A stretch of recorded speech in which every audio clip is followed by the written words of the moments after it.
is up, everybody? We got Kash Daniels in the building today. You're a local legend, man. What are you up to right now?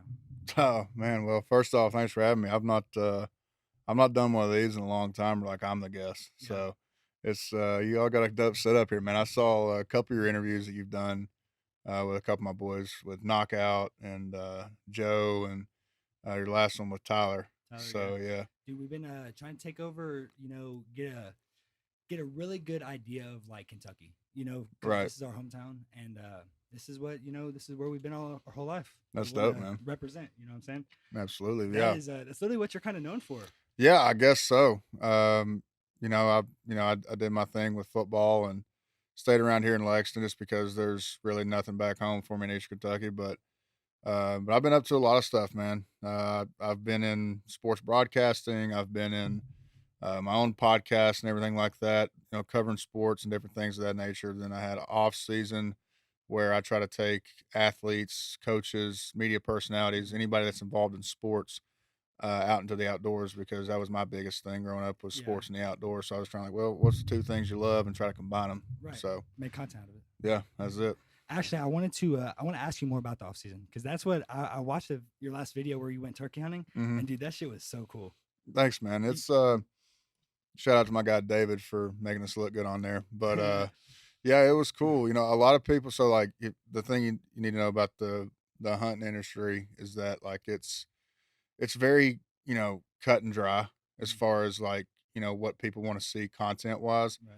Just because and I get it. It's a lot of God, family, the outdoors, Right. and I get that. And the way that we do stuff is more of, a little bit out there Yeah. for some of those kind of It's people. fun. It's Yeah, fun. we try to make it fun, but the thing about it is like our concept is like we want to be as authentic as possible. Of course. I think that, the more authentic you are, even if it's something that, people aren't used to, they may not live or talk, the way that I do. But at the same time, like I just want to show them like, we're not out here faking or staging anything. Like this would be what would be going on if the cameras weren't rolling. Yeah, it's just what you're normally doing. Yeah.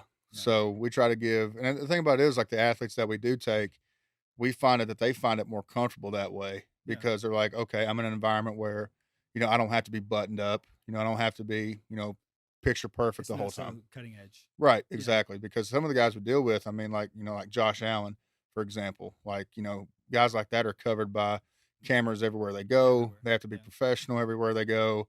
And, I'm not sitting here saying that Josh isn't, or guys like that aren't professional. I'm just saying Right. that like, it's more of a relaxed setting for them to be like, okay, I can let my hair down and, and just hang out with these dudes for a little bit. Yeah, I definitely think there's like two sides of being on the internet as well. Like especially for people that are getting followed by both sides. And what I mean by that is like you've got like the industry cameras, and then you've got like the new age like YouTube, the people that are independent. You Right. know what I'm saying? And it's just two different ways. But I think it's cool seeing, for instance, somebody like Josh Allen. I think it's cool like you see the entertainment side of it, but then when it's in a setting like yours where it's a little more open, a little more fun, like Yeah. you said, it's you get to see two sides of people, hmm and I think that's really interesting.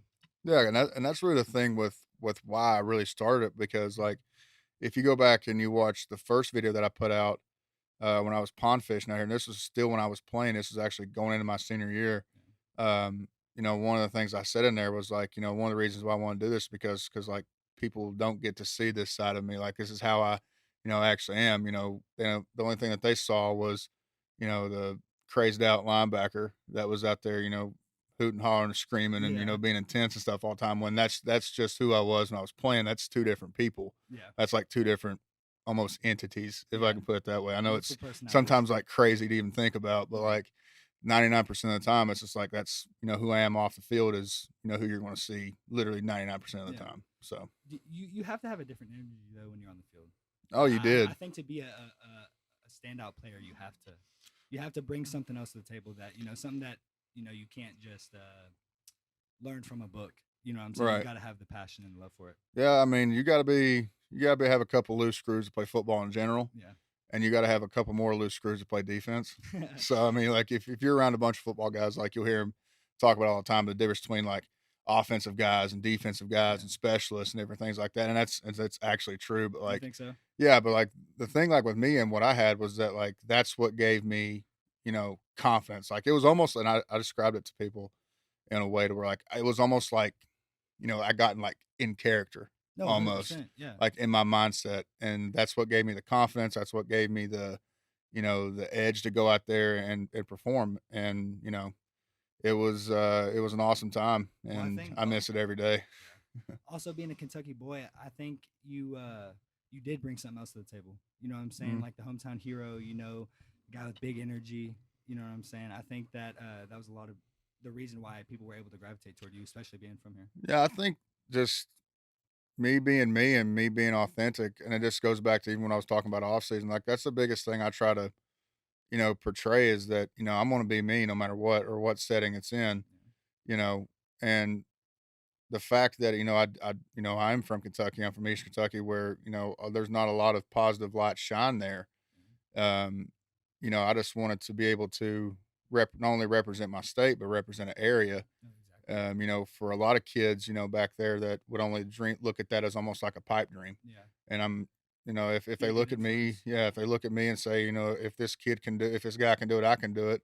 Then, I did my job because that's what the way I was when I was growing up. So we had like, guys like Tim Couch and Joey Couch. Joey actually played here in the '80s and he was the starting nose guard here. And is that an ice cream? Is that time? Is that an ice cream truck? I bet that shit slaps Oh though.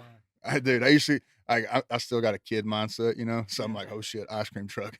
But, but yeah, but Joey, he was all SEC nose tackle here at Kentucky, and he played at Paintsville High School. Probably the best athlete overall. Like, when I say athlete, like, the dude was in the 2,000 point club in basketball as well, Oh wow. all-state basketball, all-state football. I played basketball, but my role was to get rebounds and start fights, Yeah. but, uh, Rebound but, start fights. but Joey, I'll never forget it. I still have it. It's in my truck right now, actually. It was a card, like, so they used to have like, like we have now, like we have like social media and everything with Yeah. promotional like pictures and stuff for the upcoming season and everything. Obviously, they didn't have that back in those days, so they had like, little cards that you could get at the gas station or Walmart or Or somewhere like like that. those the old calendars that they Yeah, hand out. Yeah, yeah. exactly. And it was him and another guy on there, and he just said, "Remember," he said, "if," because I always told everybody since I was a little kid, and this is one of the biggest reasons why I believe in manifesting stuff. Like when I was a little kid, like I told people, like I was going to be a Division I football player one day, Yeah. and a lot of people would laugh at me. And I think looking at it now, it's like any goal you have in life, if there's some people that aren't, laughing about it, Yeah. then I don't think you set your goals too Yeah. big. And this is something I think about kind of often. I think there is in a good way, of course, I think there's like this much delusion that goes into chasing a dream too. Oh, you absolutely, You like know what I'm if saying? you want to be exceptionally well Mhm. at something that you really want to do, you have to have an obsession with it and you have to be, somewhat crazy about it. Because, I could remember like the days when my friends would be out, at the lake or, hanging out somewhere on a weekend or out late nights like in the summer, like right now, like when kids aren't in school, Right.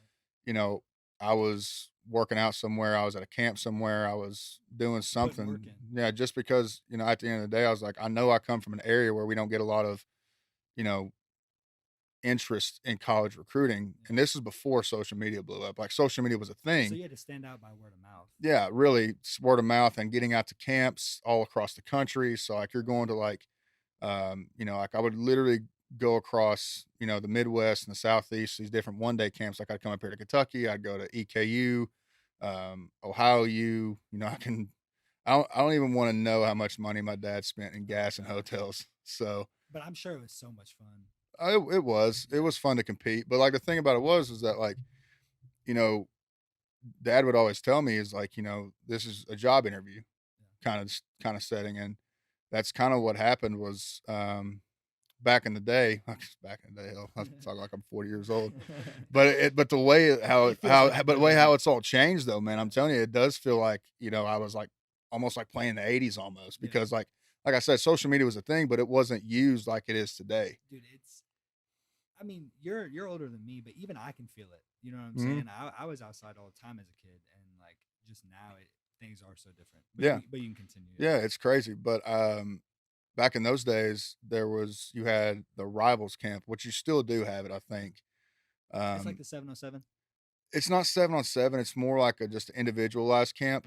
So back in those days, you either had to go through the Rivals Combine to get invited to the camp, or you had to have at least one Division One offer Okay. going to go to that camp to get officially ranked and starred and all that stuff. And Right. so at that time, I had a couple mid-major schools. Austin P was my first offer, and then like EKU in Ohio came in, and so I had the offers, and then I signed up for the camp and they accepted me. It was in somewhere outside of Charlotte, North Carolina, and I went down there and like I can remember my dad still talking about like how serious of an Yeah, opportunity it was, you gotta work hard for this. and then end up having a pretty good camp, and then next thing I know, Coach Elliott, DJ Elliott, who was our defense coordinator at the time in Kentucky, read about the Like the people that were in the camp. yeah, they read about the camp or whatever, and then he comes and offers me, and then it's like a domino effect. Yeah. Just One after the next other. day, Louisville's in. Next day, South Carolina's in. Next day, Florida's in. Then you got Urban Meyer coming from Ohio State to watch practice, and then it How was are crazy you from there. how are you feeling at this point? Like obviously being from Eastern Kentucky, like you said, the lights not shine there. So once lights start coming around, what are you thinking? One, I was like, okay, this is pretty cool. Yeah. You know, um, you know, I guess kind of selfishly, I was like, okay, yeah, I mean, they're here for me. Yeah. But at the same time, it was like, it's cool that they're getting to come, and see my area Yeah. because a lot of these people have never been to this area. Like I could still remember like Coach Stoops and them coming to watch me, take batting practice in baseball after I committed or whatever. So, or no, I think that was before I committed. Yeah, because I didn't play baseball my senior year. And but yeah, it was a wild experience. And but now, you know, looking back on it, I know that hopefully one day, if I have a son, hopefully, and he wants to pursue that or any Yeah. kind of athletics, I understand the recruiting process. Right. I You have the understand, knowledge. yeah, I understand what's bullshit, what's not bullshit. What coach talk and all this different shit. Did So, you get a lot of bullshit in the process? People trying to offer you things well, I or mean, at the time, like I didn't really know, yeah. I mean, I was just like, okay, this coach is talking to me. He's telling me literally everything I want to hear. And then, um, but yeah, as I got more, inclined with the environment Yeah. of the recruiting Got used to process, it. I kind of realized, what was real and what was just coach speech. Yeah. So, yeah. What was the decision like? Or were you always UK, UK, Mm. UK? So I actually told this story the other day on, actually it was Monday at a golf scramble for my old high school coach because he's now the head coach at GRC down in Clark Okay. County, and they're asking me about it, and I had I already had my Kentucky offer, I had Louisville and all that stuff, and I went to visit South Carolina, um, and they had all their big recruits coming in that weekend, and they had an elite showcase camp Oh, that time. And I'm sitting there thinking, okay, I'll go down there, but I'm not, I've already done enough camps, I've already you proven don't if I really already got need an it. offer from them, Right. so there's no reason for me to go in there and do camp. But I get down there and I realize that their top quarterbacks doing the camp, their top tight ends doing the camp, top running backs doing the camp. So I was like, my dad, before he went down there, he was like, you sure you're not going to do this? And I was like, man, I've already done this. He goes, just take your cleats just in case. Yeah. And I was like, okay. So we get down there and I see all the guys are doing it. I'm like, fuck it. So give me my cleats. I want to compete. Let's Yeah. go. Let's do it. So I ended up having a really good camp there, and I'm thankful that I did that because a guy from 247 Sports, who back in those days was a part of the U.S. Army All American game, was there, and I had a really good camp there, and that's what ultimately got me invited to the Army game. But so the plan was to go down to South Carolina, and then go there, and then immediately drive from there to Gainesville, Florida, to go visit University of Florida. And ironically, I was literally this close from going to Florida, Really. that close to going to Florida. Just because it was Florida or Well, just because it was Florida, and when I looked at all the offers that I had, and I literally looked at their roster yeah. and how many older guys they had, how many linebackers they had in general, who all they were offering, and who all was coming in position. What were you So looking for exactly? Like, were you trying to? fastest time to play, Yeah. You really, wanted just to less, say like less playing time. who had the less experience room, really, and who had the least amount of older guys that were going to be returning for the next couple years, and who had the less guys coming in. Right. So just based off that, I think it was between Kentucky, Florida, and South Carolina at that point. So after the camp, I we go up to the recruiting room, and all the parents and everybody's there having dinner and whatnot, and they really did have a great time for us down there. Yeah. I'm not knocking anything about South Carolina, even with what Shane Beamer and those guys doing down there right now. They're on the up and coming. But this is when Steve Spurrier was there, Okay. and I remember talking to the guy that was recruiting me at the time, and Spurrier comes up. He's like, "Oh, coach, this is Kash Daniel, kid from Kentucky that we offered, great linebacker." And he just looked at me. He goes, "Who?" Oh, Like that, and I went, Spurrier said that? "Spurrier, I've heard he's a critic, so man." I ain't gonna say. I mean, he's a different cat, yeah, man. that's definitely. I mean, if I would have heard that, I would have definitely walked out. Well, I mean, literally, like I had a salad in my hand, and Coach Bach, and then we introduced each other. I think I still had the picture on my phone. Me and Spurrier. Spurrier just looking at us. He's just like Yeah, what the dead. fuck? He's just like not even smiling or anything. And after we took that picture, I was like, I literally put my salad down. I said, that's it. I said, I know where I'm going to school. yeah. He was like, he said, you do? I was like, yeah. I said, are we going to Florida? And I said, nope. I said, no, I'm going to Big school. move. I said, I'm going to Kentucky. He's like, Yeah. you sure? And I was like, yep, that's How, it. how did you feel at that moment? Like when you because there's always I feel like there's an internal decision and then there's a decision like when you obviously the decision, but like at first before you even had that trip, you didn't know where you were going. So what's it like when you make it up to yourself? You're like, shit, I'm going to UK. Really, man, it was just a feel thing. Because I'd already visited Kentucky a couple times just because, I'm only 2 hours from Lexington. So Right. I didn't even have my official visit yet. When I made that decision, my official visit didn't come until that December, and that camp happened in June. And so I could just think back, like going back to what I'm talking about, knowing the difference between bullshit and knowing what's real. And that's the thing I gotta, give props to Coach Stoops and his staff about is that they're honest, like brutally honest with kids. It may be stuff that you don't want to hear, It always makes you better. but that's what you need in recruiting. Like you don't want somebody to come here and say, "Oh, you're going to come in and start right away. You're going to do this, you're going to do that. We think you're great." They're literally telling you everything you want to They're hear. just Like, bullshit. yeah, like, you know, when I was meeting with Coach Stoops and I was meeting with Coach Elliott, like me and Coach Elliott like watched film, and he was like, "Listen," he said, "you're great downhill." He said, "But I'm worried about your lateral speed." He said, "We got some guys that are coming in, some transfers from Nebraska. One of my best friends, my brothers this day, Courtney Love. He said he's going to be, probably the starter this year." He said, "You're going to learn behind him and different things like that." And I was like, okay. And so it was just the realness that they did and the way that they knew me on a first name basis, obviously. And Coach Stoops he's a player's guy. He's a player's coach, and a lot of people get that mixed up because a lot of people think that when you're as a player's coach, they think, oh, he doesn't have control of the team. He lets them do what they want. No, it's Right. it's a based on mutual respect thing. Yeah. Like when we're in the building doing anything, whether it be the weight room, whether it be film, practice, obviously games, when we're on his time, we respect his time because he's going to take care of us outside of that. Like Coach Stoops is probably the best college football coach in the country of time management with the players because he understands that, you can't have these guys and they're beating them down for 12 hours a day, Right. and always in the facility, this and that. Now, don't take it for granted. Like, that's what makes a lot of great teams Yeah, great, but you got do to have understand work who you hard, are. but there's always that working hard in moderation so your body can heal and Right. you feel good. And at the time, like, we weren't as successful, obviously, as Yeah. previous years and what we are now. So he was literally just trying to build, a roster of his own because when I first came in, that was the last year of Joker's guys that were already there when he Okay. got there. So this was going to be his first year of actually having his guys that he, recruited and offered, and Right. his staff worked around. And nothing but props and nothing but much respect and love for all those guys over there, man, because they're real guys, and I Yeah. love them to this day. Yeah, your years at Kentucky were good years of football, man. They were good years of It football. was a work in progress, man. Like Coach Stoops said, we didn't wake up on third base, but it took a lot of hard work, and really, you got to give credit to the other guys that were in that locker room. Guys like Josh Allen, guys like Benny, guys like Chris Westry, CJ Conrad, all the older guys that have been there and suffered through the non-bowl game season. So I was lucky enough to always go to a bowl game Right. my 4 years there. So like there was guys there that were going into their senior year, the first bowl game we that's went their to, that yeah. have never known that.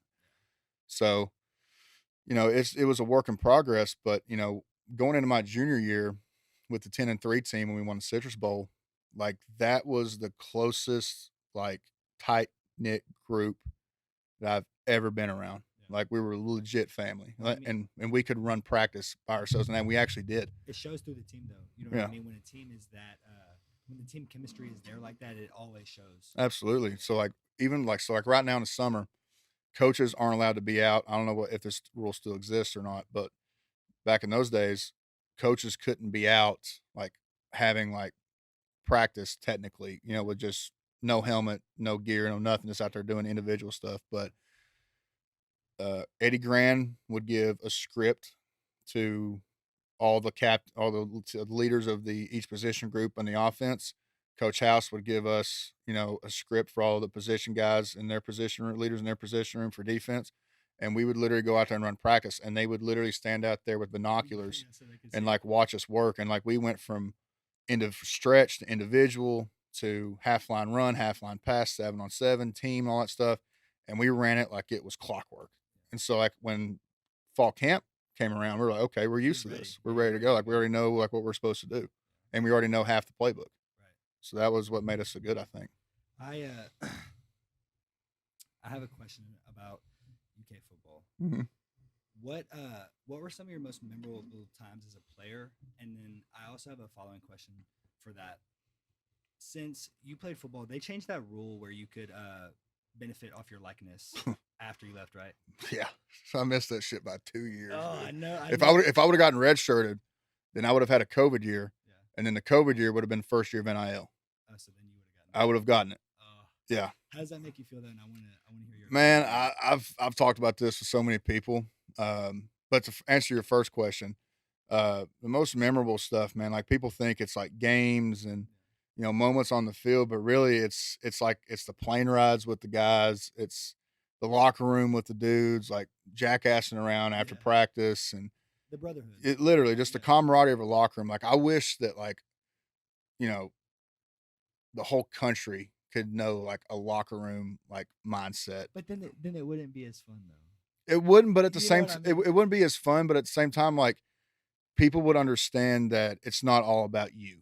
Yeah, 100%. Like it's about the guys beside you. It's about the person that like I- some of my best memories is like going to help my buddies move, out of their apartments, and some of the funny shit that happened there during those times, and Right. training table, and obviously games are memorable. So I Yeah, mean, of like course. game wise, like I could remember probably the most memorable game wasn't beating Florida at the Swamp as That's people. that was the game you did the stand Yeah, up. yeah, Dude, I saw that video, bro. That was awesome, bro. yeah. That was It, badass. it was awesome, but I have a different perspective. That guy then and me now, Yeah. like two completely Well, different like you dudes. said, it's a character. I mean, at the end of the day, you're there to perform. Right. So your body is all like, Yeah. you know the tension you get. Yeah, and that's when like social media was just now getting like popping, Yeah. and I was, getting, follows and messages with people that I thought I would like I looked up to, Yeah. like bands that I loved, guys that are in the league that I loved. And I can remember I can remember pulling so the story goes with that was I knew we were gonna win this game, and I grabbed Jacob Noger, our one of our photographers and video guys, one of my good friends, and I said, I got something. We win this Yeah. game. I said, stay close to me, and I did it, and then it went viral or whatever. Um, but the most memorable game was probably Mississippi State that year, just because they were unbelievably good on Yeah. offense that year. I mean, uh, they had Fitzpatrick back there at quarterback. They had Colin Hill at running back, and their veer option offense was unstoppable up until they come to meet us. And we were getting our off or scout team was kicking our ass during that whole week. And Yeah. Coach House, he's now the defense coordinator at LSU. Probably one of the he actually taught me how to play linebacker, like taught me how to play football, and he was on our ass all week. They're gonna fucking kill us. You guys can't stop shit. This and that. And then we go to play him, and we watched so much film that week. We practiced it over and over again. By the time we got to Thursday, we're like, okay, I'm confident in this game plan. Right. And we held them to, I believe, under 20 yards rushing when they were averaging like at least close to 200, I Oh think. wow. And that was like the biggest, like we came together as a defense after that and was like, that's how we fucking You play. put the foot down. Yeah. So, That's but, badass. What was your second part of the question? I'm sorry. Oh yeah, you missing the being able to make Oh money, yeah, likeness. NIL. Yeah, dude, So I know. I can just imagine. I would have made a pretty good chunk of change, man. I would have, just because of being from Kentucky and Oh, definitely the hometown hero. and not being ashamed of talking about it. I love talking about where I was from, and um, and trying to shine a light back there. And I think that with the personality that I had, I wasn't afraid to talk in front of cameras or answer questions or anything like that. So I could have made a couple bucks at it, man, but I try to I keep the mindset of everything happens for a reason. Yeah, So, but I'm glad that they have that rule now, just because universities and the SEC and the NCAA in general, is making so much money yeah. off those Oh, kids. dude, it's actually it's ridiculous. Oh, it's And insane. it's like they for the kids that that they don't have a career after that, that could actually help them boost their life so much. Oh, You know what I mean? dude, And I'd probably be in like a movie somewhere now by a now movie, if I would have had that by now. dude. Oh my gosh. Speaking of movies, so well, I wanna go back to the off season because that dude, I think that shit's so cool. I want to touch back on it. You started that channel. Was that like right around the end of your time at UK? Well, Or when I changed it, when I came out, first off, I came out with just like my personal YouTube page okay. because I'd planned on doing, a little bit of that stuff beforehand, like going into my senior year. But then, once fall camp started and everything like that, like there's no way. It just Like takes I up have too to, much time. I like you got to dial in, Yeah. And so it was my personal stuff. And I made another video when we went out and we did that behind the scenes with SC Nation and Tim Tebow. And I wish, if I would have known that it was going to be what happened afterwards, I would have kept John with me. At the time, my buddy John Sutherland was my videographer at that time, and we get out there fishing with Tebow and whatever. And Tim Tebow was always someone I looked up to big time. I wore my high school number after him. I played quarterback in high school. I was always the guy to give speeches, and all that different stuff. And I really, looked at him as like a role model Yeah, in my he was a football. good leader. Yeah, he That's for was. He was sure. an unbelievable leader. And so I'm not gonna lie, I was kind of starstruck there for a second. Yeah. And then we did our thing, and it was only like a 30-minute segment or whatever. And I hear him because at that time, like I didn't have class that Friday, Okay. so I was done the rest of the day until we had walkthrough at like 3:30, and we got done at like I think like 10. And somebody So asked you him, had was some like, hours. yeah, he goes, he's like, man, I don't know what I'm gonna do. I got till like 3 o'clock to do something. And I was like, you want to go hit arms? Oh, And he was like, hell yeah, I want to do some arms. So we went there and we had a full arm workout together. And that's then dope. him talking to me about being a leader and all the different stuff of people looking to you to lead them through adversity and good and the bad. And it was just an unbelievable experience. He's a great guy, man. Yeah. He really is. So it was awesome. But I changed it to off season. I was actually I was in Michigan filming for a bass fishing show. Technical. Are we good? Come on, man. Come on, man. But you were filming for. I was filming for a bass fishing show with my buddy Mark Stowe, who lives in Taylorsville, Kentucky, and he's got a show on the Sportsman's Channel. And we were up there fishing and whatnot. And I told him about what I was wanting to do and how I was trying to combine sports and the outdoors. And I'm like, I'm not that creative when it comes to like names and stuff. So Right. I was sitting there. His son was actually filming us, and he was hearing my concept, and he goes, "Why don't you just call it off season?" Yeah. I was like, dude, that's fucking No, genius. it's good. I like it. Yeah. Yeah, because the only time we ever got to do stuff was in our off season. Off-season, right. So I was like, okay, let's look. And then I looked up and I saw where there was a clothing company that was called Off Season, but nobody had it spelled SZN yet. Yeah. So I kind of just took that and ran with it. Yeah. And then we went, and I think Jamin was our first episode. Jamin Davis, who's first round draft pick from 2020, I believe. Yeah, it was after COVID. And he was my roommate at the when we'd stay at the hotel on Friday nights, whether it be home or away. Yeah. Jamin's one of my dudes, and to see him succeeding what he's doing now with I think they're the Commanders now. Yeah, the Commanders. They will always be the football team to me. Yeah, That's the yeah. greatest fucking name of all time. Yeah. But he would always talk about like, I'm gonna go fishing with you one day. Yeah. So I took him out there fishing. We had some great conversation, and just the overall excitement that guys get like when they catch a fish or when they kill Oh a yeah. turkey. Like that's what it's about for me, because they probably didn't have someone to take them fishing or take them hunting. Yeah. Like my dad was a big inspiration on me. Like I learned how to fish and hunt before I learned how to play football. Oh dude. And the overall excitement and the bonding that I got with my dad, I was like, I want to be able to offer that experience up to other guys, whether Yeah. they've been into the outdoors or not. We'll touch back on what you said at the very beginning of the episode. When you can like give somebody the opportunity to be in an open setting and do it as well, it really like it's so fun, dude. Yeah, it's It's awesome. so fun because like I think some people, this isn't all people of course, but I think some people might have bad experiences as kids or something, Mhm. and then they don't have the some people just don't go outside and go to the woods, bro. Right. They don't go fishing. They don't go hunting. You know what I'm saying? And the fact that you're combining the two is just fucking. It gives people a different opportunity. Yeah, You know what I'm it gives saying? them a different experience, and and my hope with it all is that you know one day that they take a good enough liking to it to where they take their son or their daughter They or go their out and do it on nephew or themselves. whatever it is and experience it with someone else and continue to pass it along. Right. Exactly. And like after I took Josh, like he was asking me, he was like, when can we go next? And then Yeah. he's got a couple of his teammates want to take him. The punter down there for the Jaguars, a big turkey hunter, he's got his own deal on YouTube. And then after I took Jamin fishing, he was asking me about, what rod he should get. He was just hooked on it, Yeah. no pun And intended.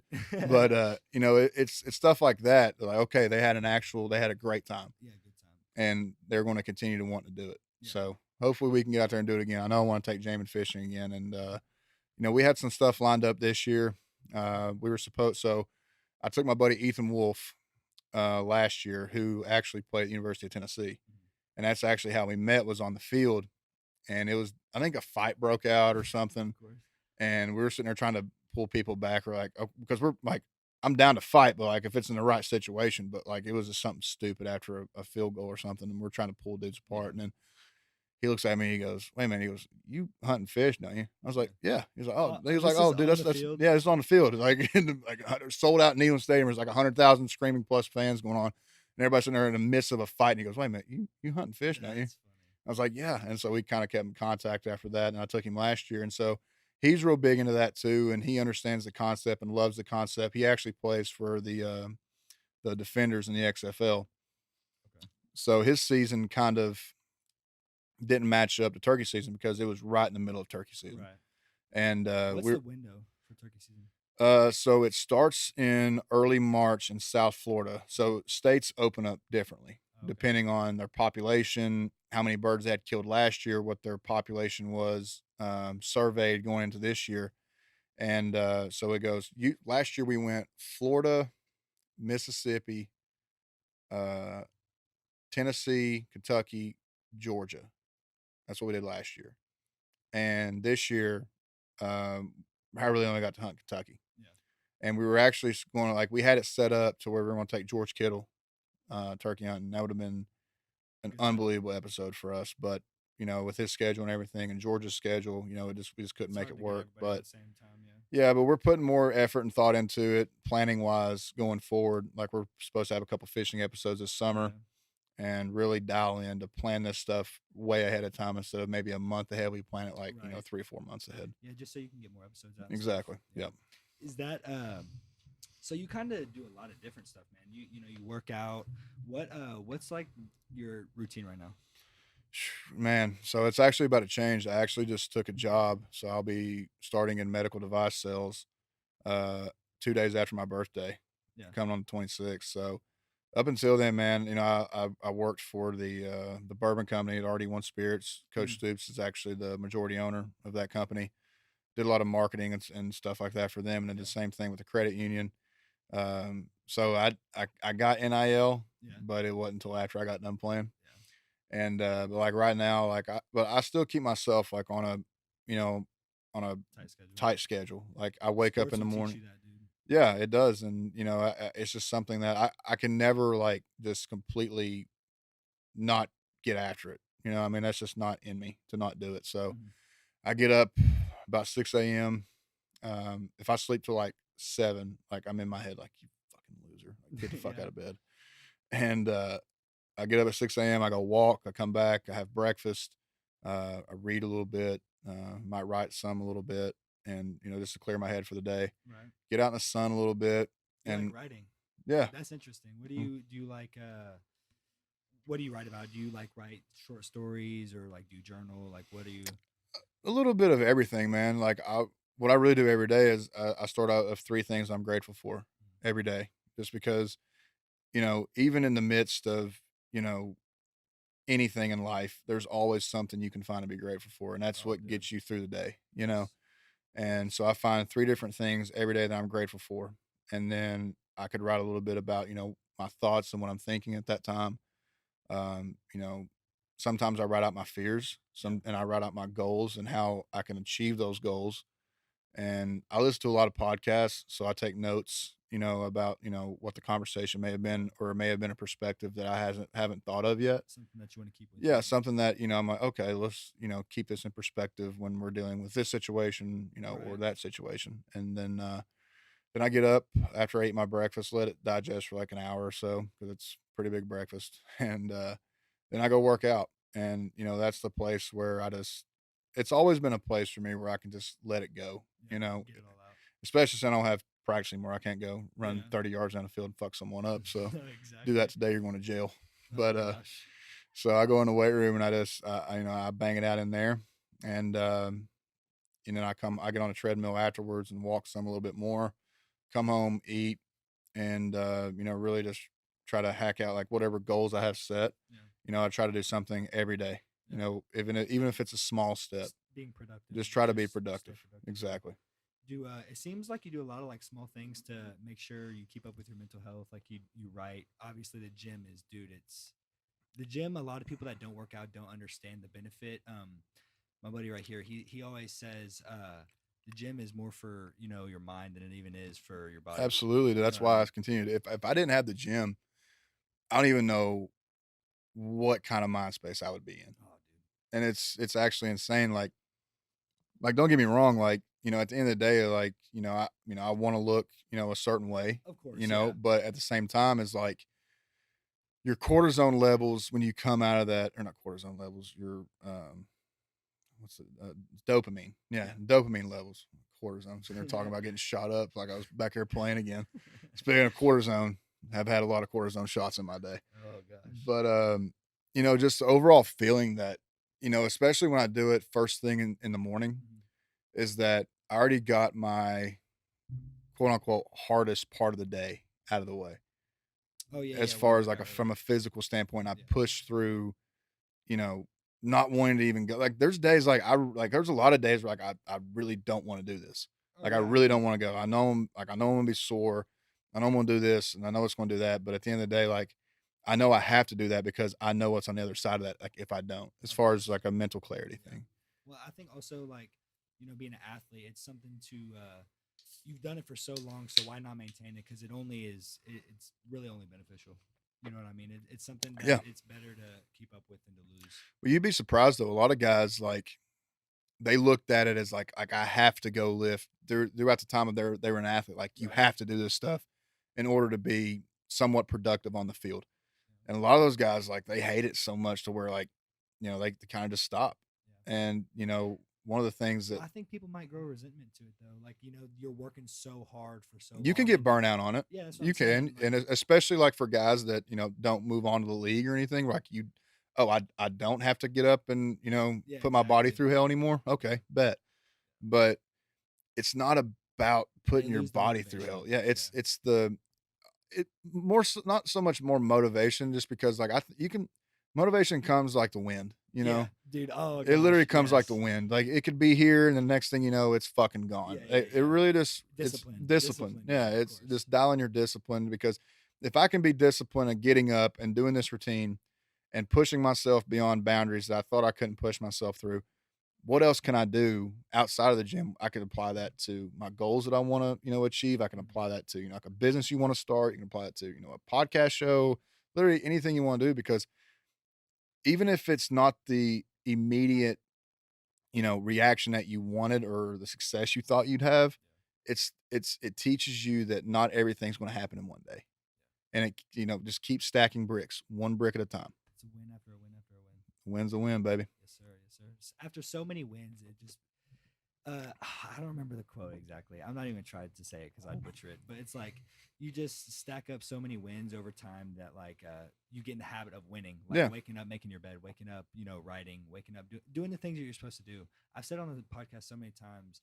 Majority of people know what they need to do. It's Hmm. just the discipline to do the things that you need to do is what's hard. Yeah, You know what I absolutely. mean? And I heard Andy Frisella say this. He's one of the guys that started First Form. And I'm not meaning to plug it by anything. It's a Yeah. supplement company that I do some work with, and the supplements that I take. Yeah. But he has a podcast, and he was sitting there talking about stacking up wins. Like Mhm. you have enough wins throughout the week, you win the week. You have enough you have wins throughout the month, you win the month. Right. You have enough wins throughout the course of those months, you win the year.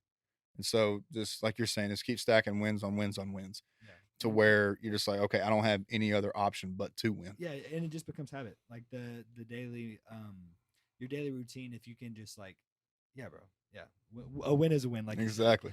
So I want to ask you a little bit about the podcast because you've tried a bunch of different stuff online. You've Yeah, tried a bunch of different stuff. I have, You do dude. off-season podcast. What from here on out, what do you really want to pursue? Like, do you want to continue doing all the different things, or is like there a specific way you want to go? You know what I'm saying? Like, do you want to put most of your focus toward off-season, or do you want to like, you know what I'm saying? Yeah. Like, what is your Most of my focus right now is just the working out stuff and what I do on through Instagram and things like that. Just because, like, there's a lot of people that want to start working out, or they want to be in the gym, but they don't have a specific plan, or even the first idea of what to do in the gym. So like with these workouts that I put on Instagram, like, you know so many people have like messaged me like, dude, like, thank you, Yeah. for posting these workouts. I'm like, I mean, this is for you guys, Yeah. because I just want to see people in the gym and be able to, push themselves, through those boundaries. But ultimately, like, I'm in the process of coming out with a website and a plan for people to sign up for, and, do some one-on-one coaching and different things like that, just because,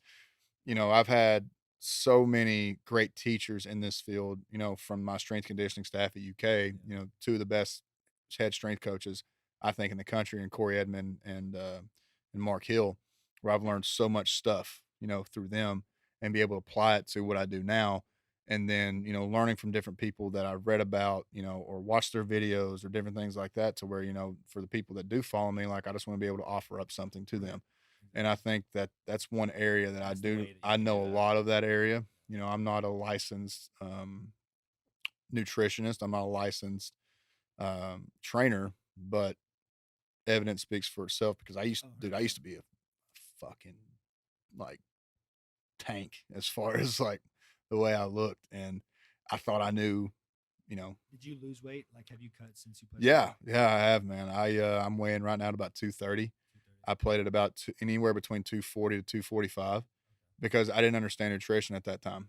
And I didn't understand, how much proper rest you should be giving, alcohol intake, obviously, and all that different little stuff. But Sunday nights get a little crazy. yeah, they absolutely do. After the football game Saturday. night. Absolutely, they do. But that and off season, just because I think that's something that comes naturally to me. It's not something that I'm not going to say I don't have to put forth effort to, but the effort comes naturally, just because that's what I love. I love hunting and fishing. I love tying it in with sports. I love the working out aspect of it, and if I can somehow tie all those together, and be able to do that, pretty well, then I think that's my main focus right now. The podcast stuff, like, you know, like I said, I was in sports media for a little bit there, and the off season podcast and everything, like, that was just an opportunity for me to, like, sit down like this, and literally just talk to people and learn about their lives. Like, that's one of the things that I find interesting, is I want to hear people's stories, because everybody has a different story. The way they overcome trials and tribulations, and what got them to where they are now, from the couch or the chair that they're sitting across from me from. I love hearing those kind of stories. And then it kind of morphed into what we were doing with my buddy Todd, with the podcast that we came out with. What the hell's even the name of that? It's been so damn long. I can't remember, but it was just more of like, he played basketball here, I played football here, and the concept was that he's not big into football as I am. I'm not big into basketball as he is. So, like, when it's football season, like he would be like almost like an average fan, Exactly. asking me questions, different Right. things like that, to where the average fan listening would hear my perspective on it, without having to say, oh, I wish you would ask this kind of question that I would have Right. asked an average fan. Same thing with me, coming from a basketball And standpoint, then basketball. asking him and different things like that. So it's been fun, and he's currently trying to take the show to a radio show on I think it's a new station here in Lexington that they're wanting to try to do it with. But I don't know if I could, I don't know if I can do it at that point Yeah. because I say fuck way too many times, and that's just me, You definitely got to train yourself a little bit. I You mean, do, you you do, know, you but know, it's like and I use this example a lot, just because, like I said, like Tim Tebow was one of my biggest, idols in football growing up. A guy I look for inspiration, everything like that for. But in the sports media world, like I've mentioned this so many times, but it's true. A guy like Pat McAfee, what he's doing with his show, like unbelievable show. And I'm not gonna lie, they are kind of selling out going back by going to ESPN. Sorry, Pat, but you are kind of selling why do you out. think people sell out though? Just the money, or like what do you think? Well, I don't think it's just about the money for him. Um, but with his show in general, and he does a great job explaining of why they made that decision, just because they're reaching such a broader audience. Right. And he understands that if the people at ESPN, are saying that this is the future of, sports talk broadcasting. and sports broadcasting, then we need to be the first ones in on it. Okay, I see. That is So, a different so approach. like he'll be live on ESPN TV every single day. He'll be on ESPN Plus. He'll be on the ESPN app, and he'll be live on the ESPN YouTube channel. So that's shown everywhere. So and it's for everybody. So like if you're at a job where you have ESPN on TV, you can watch it. If you're at a place where you don't have a TV, you can still listen to it in your phone or on your phone, like in your pocket, like as you're doing whatever you're doing. So I mean, it was a smart decision, by those guys, and rightfully so. Congrats to all those dudes for that, man. Just because, it's been such a fun show, and I think that's why, like going back to what I was talking about, in a comfortable environment, I think that's why they get so many great guests, like Aaron Rodgers. Like, there's no way in hell Aaron Rodgers want to go on Sports Center. There's no way in hell Aaron Rodgers want to go on any kind of major network show every Tuesday and talk with those guys. He wasn't. So, props to those guys. And that's what, and he's himself, and he prides of that on being himself and his whole crew. And so that's kind of like, with me, is that, I just want to be myself. And I may throw a couple F bombs here and there, make a couple jokes, but it's Well, at the end of the day, it is what it is. I think people, no matter what it is, people will always gravitate to something that is authentic and packaged well. Yeah. You know what I mean? Those two things are quite literally the most important things when it comes to whether it's a sports broadcasting, YouTube, any type of entertainment. Right. I don't know. There is some stuff that, I'm sure you'll think the same thing. There's a lot of stuff that gets watched. I'm like, dude, I don't know. Yeah. I don't know Because, about it. but that's the thing, is that like Something that's so unauthentic. Like, I do think there's a lot of what's a good word for it? Like wish wash on the internet. Like Yeah. stuff that's just so pointless. well, you can just tell, like from the Yeah. get go, like people can smell bullshit a mile away these days, Yeah. and they can see bullshit right there in front of their face. So, like, if you're going to sit there and try to be someone that you're not, people are going to see that. If you're trying to portray, an idea or something across a media platform that people already can see, it was like, okay, he already has an agenda behind this. Right. People, like you're saying, gravitate toward authenticity, Always. whether it's good, bad, or ugly. And so I think at the end of the day, like that's what's made, shows like that, as successful as they are today. I mean, you look at, his show, Bussin' with the Boys with Taylor Lewan and Will Compton. There's so many Oh. different shows that are like that. This one is like completely different though. But one show I love I feel like it's so authentic. It's the Caleb Presley. Dude, Dude, Caleb's awesome. Dude, he is. I fucking love dude, Caleb he is Presley. hilarious. Sunday Conversations, dude. Yes, I'm telling and you, then he is hilarious, The guy dude. they have in the back. Glenny- Oh my God. Glenny Balls, yeah. Dude, they are fucking. Dude, hilarious. Caleb is hilarious, dude. And he came to he did one with me, not Sunday Conversation. This is when he was still really, I think, like trying to get his feet wet at Barstool. Yeah. And he came to Lexington when we were playing, I think, I want to say Georgia that week. And I met him over at one of the hotels off Virginia Avenue there. and we sat down, and it's a funny ass conversation because uh this the way he like Yeah. word He shit, and packages it dude, so he well, is dude. fucking hilarious, Yeah. dude. So shout out to Caleb, man. He's awesome. Yeah, I agree. Let me see if there's any specific talks I want to ask you about. Uh, you kind of said that you wanted to continue pursuing like working out and that route. Hmm. What going back to how you said you want to package them all three together, what do you think is your best way of going about that? Like, do you think that would be just Instagram? Do you think it would be just through the YouTube channel? Like, how do you think is the best way for you to do I it? think it's just through all social channels, to be quite honest with you, and try to, funnel each one to each other. Yeah. You know, using Instagram to funnel to the YouTube channel, to the page, and then using the YouTube video to channel through the channel back through the Instagram Right. page, to where we could do giveaways, where we could do, like, you know, sign up for, this fundraiser or whatever. And then that enters you a chance to go on a hunt with us, enters you a chance to, do a workout with us, or, a supplement package, Right. whatever the case may be. And really, it's just promoting, that if you take care of yourself in the weight room and cardiovascular wise, not only are you benefiting yourself in that aspect of able to go out and do stuff in the outdoors, Mhm. because like I mean, I've hunted with a lot of guys where like we're walking and I'm like, Halfway through, and they're like, I gotta "Yeah, I stop get it." Yeah. this. Now I'm like, damn, dude, like, come Yeah. on.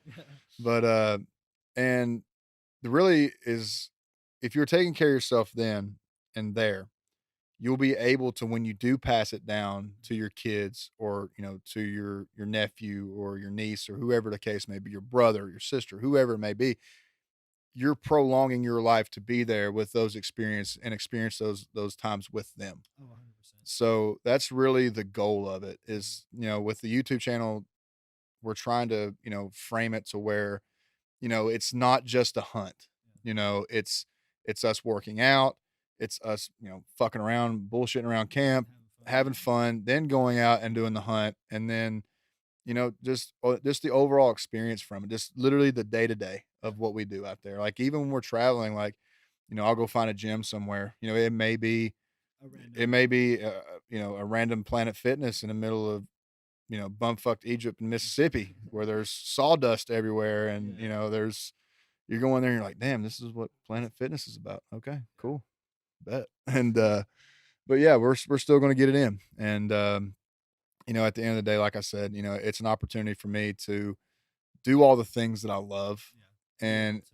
to where it feels like it's effortless for me. Even though you do put a lot of effort to make it happen, there's a lot of planning with storyboarding and making sure we get the right B-roll shots, making sure that, our audio is correct, making sure that, we have, good talking points, with our guests. But at the same time, like, we just want to be, genuine. We want to be authentic. And so, hopefully, with the way that the team is built, with the guys I have around me, I think we're in a good spot to make that happen. Oh yeah, man. I want to ask you one more question, and then I'll let you go, man. We've been here for 55 minutes. Oh, dude, you're good. I sit here and So talk all night.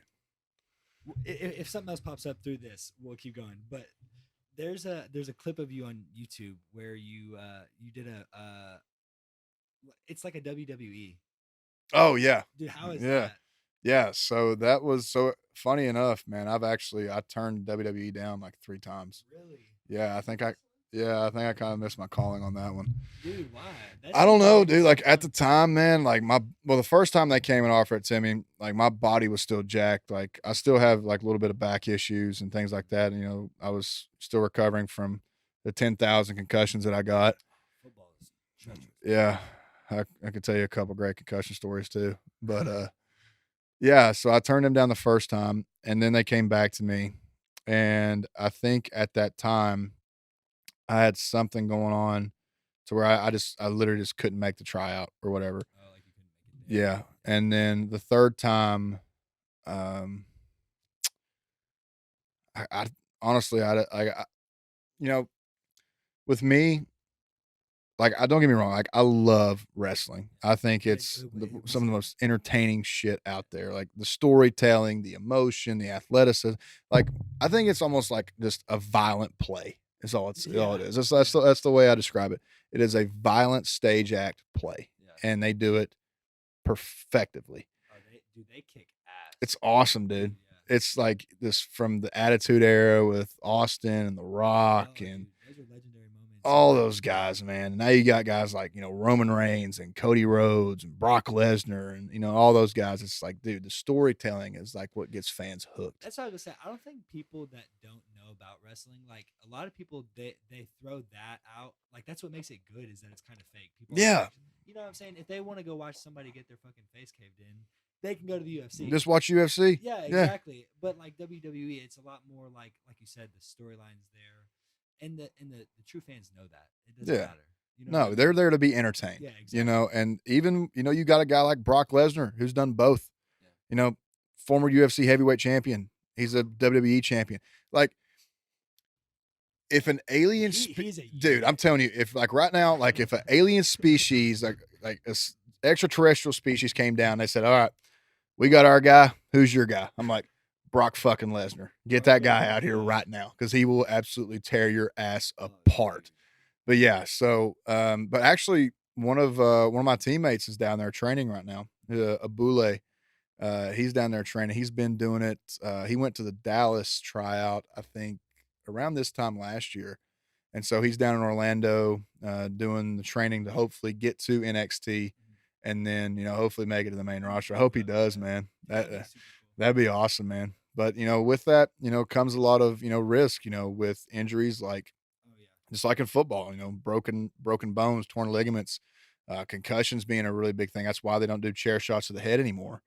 Different things like that. And obviously, with CTE and, I'm damn near ate up with it. I guarantee I am. But do you think in our lifetime they'll figure out a way to make that, whether it's helmets they prevent concussions in general, or whether they can come up with a technology to help players that have had lots of concussions? Do you think that's in our lifetime? I think there's going to be something along the lines of that. Maybe not to where it is a straight up cure, but a way to have a therapy with it, Bring down the long-term side Yeah, I effects. don't think you're ever going to make a helmet to take away the impact of that. Just because at the end of the day, that's your brain moving inside of your head. I don't think that a helmet, no matter if you wrap it in bubble wrap, I don't like you can be in one of those inflatable balls And you can still get I get and you exactly can still what you're have your saying. head and neck, like unless you have like how NASCAR does after Dale Sr. died and have the neck brace put in place to where those guys' heads like literally can't move, But then you can't. You're not playing. but then you're football. not Yeah, able, this and that. I mean, hell, like even with me, like I didn't even wear a mouthpiece because I couldn't talk. Like because with my position, Well, like you didn't, no, I you didn't wore wear a them. That's mouthpiece. why my teeth are jacked up. bro. You are an animal. Because I couldn't talk. Bro, you're an animal. I No couldn't. mouthpiece? I no. You'll be surprised. I thought that's illegal. a Not lot of like- a lot of linebackers don't wear them. Wow. You'd be surprised. Or if they do wear them, it's the The real super thin thin, ones that yeah. aren't doing shit Yeah, anyways. they're Because not protected. like with the defense that we were in, like I'm responsible for You gotta be making yelling. sure I'm getting checks from the safeties. I'm checking with the outside linebackers. I'm talking with the linebacker beside me. I'm talking to the D line, and I sound like mush mouth back. I'm like, I sound like Kenny from South Park on there. Yeah. So like I couldn't talk, and there was a couple times though where like I damn near about bit my tongue off. Oh, I'm sure. Like because I think there was a study done saying that like the significance in between wearing a mouthpiece and not wearing a mouthpiece wasn't that drastic as far as when it comes to concussions, but I think it's something to do with like you literally like biting your tongue off. But I mean, who knows? I mean, I could probably go back and say like if I wore a mouthpiece, I wouldn't have had all the concussions that I've had. But that's I mean but that shit's serious, man. Like you said, I mean, I get like the rubber in between the jaw like might help the. Yeah, But I don't really think the mouthpiece. I mean, dude, you said you were 245 plan. yeah, 245. 245. And you got 300-pound linemen coming at you. Yeah, exactly. Yeah. Like, dude, that's just a recipe for success. Yeah. Or for fucking not success. Disaster. Disaster, That's a yeah, successful yeah. disaster is what Yeah, it's going to be the exactly. recipe for. But yeah, but I understand like they need to like they're taking precautions very seriously with concussions just because of the studies that have come out about them and everything like that. And I can respect that. I mean, like, like with me, like, I mean, I remember my first, like, well, first off, if they're saying what a concussion is today, I've probably had 50. I call that Tuesday practice. you know. Or you wake up, you get a little dazed. Yeah, you're like, shit, you know. But I remember my first bad one when I first got to college.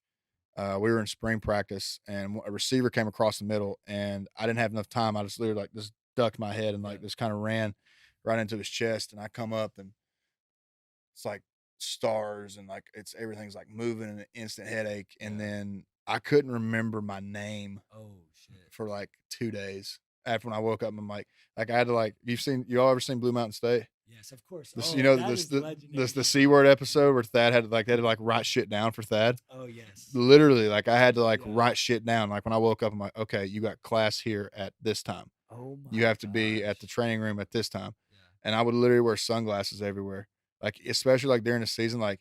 And I would go up to my teachers and tell them like, hey, there's gonna be times where like here's a note from my doctor, Yeah. like some of the lights like in the class, like they're gonna fuck with me, so I have to wear these sunglasses. Yeah. So I did literally wear. Oh, I got used to badass. wearing sunglasses literally like everywhere. Yeah. And then there was a couple, man, where like your emotions, like I can remember the one I got in Georgia, so it was my senior year, and I think it was South Carolina, maybe I got it. There you go, not being able to remember, but I do remember. I do remember the hit though, and it was a tight end coming across on a sweep for split zone. So he comes across the line and he blocks me, and I got to come down and set the edge so the running back doesn't bounce outside of me. And so we come down, we set that edge, and we both like smack our heads like right into each other at the Almost like a perfect. whip. Yeah, but it was almost like two battering rams, like Yeah. going in, and neither of us moved. Oh. So we hit each other perfect, and we both like on film, you see us both just immediately drop. We get up, we're both shaking our heads. I looked at him, I go, "Fuck, dude, that was a good hit." We fucking fist bump right there, and then so I sat out the next game against Missouri because I couldn't pass my concussion protocol test. And so the thing about concussion protocol tests back in those days was that we knew for our baseline to go in there and don't ace it. Okay. Because if you go in there and ace it and you come back and you miss one or two, they're gonna be like, okay, well, you know, he's fucked up. So you cheated the system. A little Yeah, I always did. And like I'd be sitting there, like I'd have my sunglasses on, and I'd be sitting there, and you know, they would come out the way it is. Like we'd be sitting at a table, and if I'm the trainer and you're me, I'd be like, okay, I'm gonna give you a list of numbers, or I'm gonna give you a list of words. I need you to repeat them back to me. It doesn't have to be in order, but I need you to repeat them back to me as best you can. So it'd be like orange, table, you know, microphone. They leave off 5 words. I'm sitting there. I just tap the first letter of each one, Oh. and I'm sitting there going like, microphone. I repeat them back, and I might miss one, but my baseline I missed one on purpose. Right, exactly. So Same it thing kinda with the looks numbers. normal. Yeah, Kind of like the same thing, like go get your driver's test taken. You know. yeah, so exactly. when Same they- exact thing. You know, But so I failed the one against Missouri, and I sat out that game. That was the only game I ever sat out as a starter when I wasn't suspended. But Well, you got anyways, suspended. You get in a fight or no, I got suspended when it was a crackback against South Carolina my junior year, and it was kind of late, but I didn't know it at the time, and I got tossed for that. So targeting, you're out for at least the first half of the next game. Oh, you got suspended because you did an illegal hit. Yeah, Oh, okay, yeah. okay. and thankfully I didn't do anything stupid enough to get suspended on there. Mitch Barnhart would have had my ass, but Wait, what player was it against? it was against South Carolina. South Yeah, Carolina. Darius West, who I love Darius West to death. Like that guy. Like quick story with that. So my sophomore year, the hit happened my junior year, but my sophomore year, Courtney Love, one of my buddies I was telling you about, was ahead of me. I didn't really like. I knew I wasn't going to start. I knew I wasn't going to play. So like I was just drinking beer 4 nights a week and partying and all that stuff. I didn't know the playbook that well, and Courtney got hurt, and so I had to go in and run with the ones because we were so small. That's why I didn't get that's why I didn't get redshirted. And you weren't ready. I wasn't ready at all Oh, dude. because I knew because the basic plays that you call with the second team, Yeah. you don't get called with the first team because 9 times out of 10 the second team isn't going to play. Right. But I went in there and I was fucking up, and Coach House ripped my ass, like coming out and motherfucking me every play. Yeah. And then I fuck up on one play, and I start watching it come. I'm like, oh, fuck, here he comes. And then he just stops. And I'm like, the fuck's he stopping for? And I feel somebody just grab me by the back of the shoulder pads, spin me around. It's fucking D West. He's like, motherfucker. He said, I can't fucking trust you to be out here. Yeah. And when one of your teammates says he can't trust you to be out there, Man, let me tell you what, that felt like someone had took a fucking ice pick and just stabbed it right in my fucking heart, dude. Because like I love my teammates that much to where Yeah. like, damn, I let you boys Yeah, down. let you down, yeah. So it was after that, like I was You got right. dialed in and getting my playbook right, and Got locked in. spring ball came and the rest is history. But yeah, so D West picked one off against South Carolina, and he's coming across the field, and like I'm just looking for the nearest guy to him, Yeah. and it was like his second. Like so, D West passes me, and here comes this tight end for South Carolina, and I guess D West, looking back on the from the TV angle, D West had like taken maybe one step out of bounds by the time I hit this guy, and this was before targeting was like a looked out for call, Right. and Like it so really wasn't. yeah, but the thing about it is, like, I understand why they called it targeting because it was a hit to the head area of a defenseless player by rule, but it wasn't helmet to helmet contact. It was my shoulder, and I got thrown out. And then for some reason, I got a standing ovation for getting thrown out. And I was like, okay, this is pretty cool.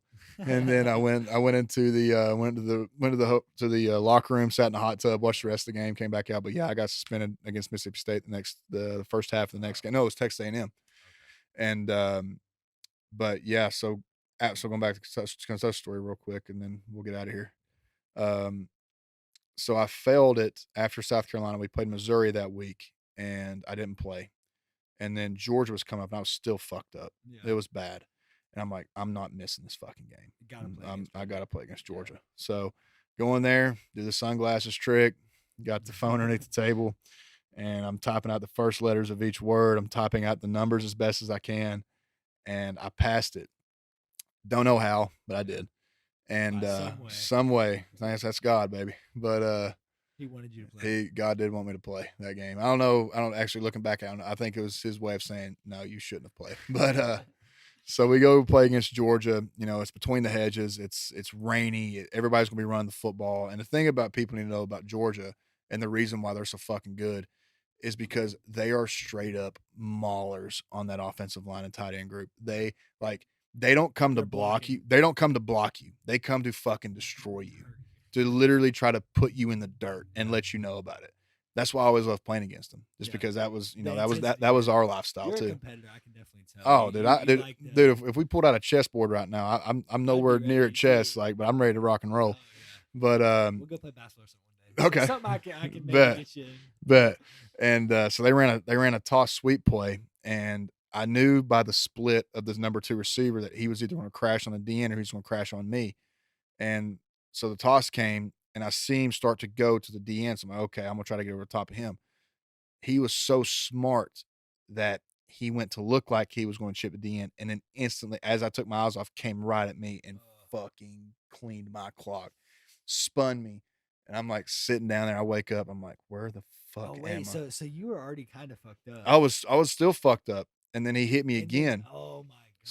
So this is 2 concussions in 2 weeks, Oh, that's bad. and I literally like you like they have to call a timeout because like I'm in the huddle and I'm literally like You don't even out of know it. where Like they're like, Cash, like Yeah. Daniels, what's the fucking play? And I'm like, What color is the?